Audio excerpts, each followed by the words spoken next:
On a quiet summer morning in 1960, four teenagers pitched a tent by the shores of Lake Bodom in Finland. It was supposed to be a night of laughter, friendship, and adventure. By dawn, three of them were dead, brutally murdered in one of the most mysterious unsolved crimes in history. This is the chilling story of the Lake Bodom murders, a case that remains shrouded in darkness, fear, and unanswered questions. June 4th, 1960.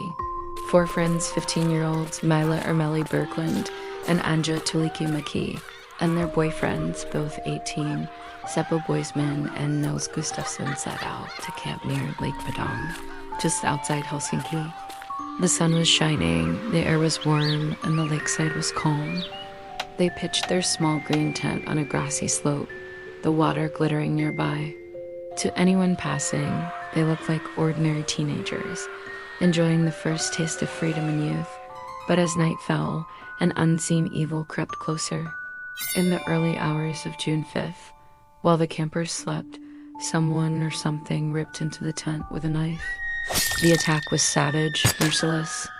The canvas slashed, the teenagers trapped inside, unable to escape the frenzy of violence that rained down on them. By morning, three were dead. Only one survived, Nils Gustafsson.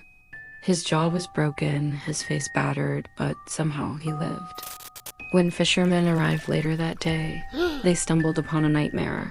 A collapsed tent, blood-soaked earth, and lifeless bodies sprawled in the grass. The murder sent shockwaves through Finland. Who could have committed such an attack? And why? Theories began to spread. Some said it was a vagrant, a stranger passing through the woods. Others whispered it was someone the teens knew. Police found evidence of footprints, blood, and even missing items, including the keys to a motorcycle. But the most haunting detail was the survivor. Nils, badly injured, claimed he remembered nothing. His story wavered. Some began to suspect that maybe he wasn't just a victim, but the killer himself. Over the years, several suspects emerged. One was a man named Hans Assmann, a German living nearby, who arrived at a hospital the day after the murders with strange injuries and blood-stained clothing. He was erratic, paranoid, but never charged. Another theory pointed back to Nils Gustafsson, the sole survivor. In 2004, 44 years later, he was put on trial for the murders. Prosecutors claimed jealousy drove him to kill his friends. But in 2005, the court found him not guilty, and the case slipped back into shadow. The Lake Bodom murders remain one of Finland's greatest mysteries. No weapon was ever found. No one was ever convicted. And the killer, if still alive, has never revealed themselves. Today, locals still avoid camping by Lake Bodom at night. The place is said to carry a curse.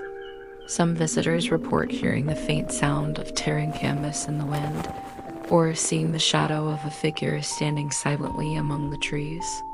They say if you walk too close to the water's edge at night, you may glimpse the reflection of the tent in the lake blood red and flickering, as though time itself is replaying the nightmare. The Lake Bodom murders are more than just an unsolved case. They are a reminder of how quickly innocence can turn to horror.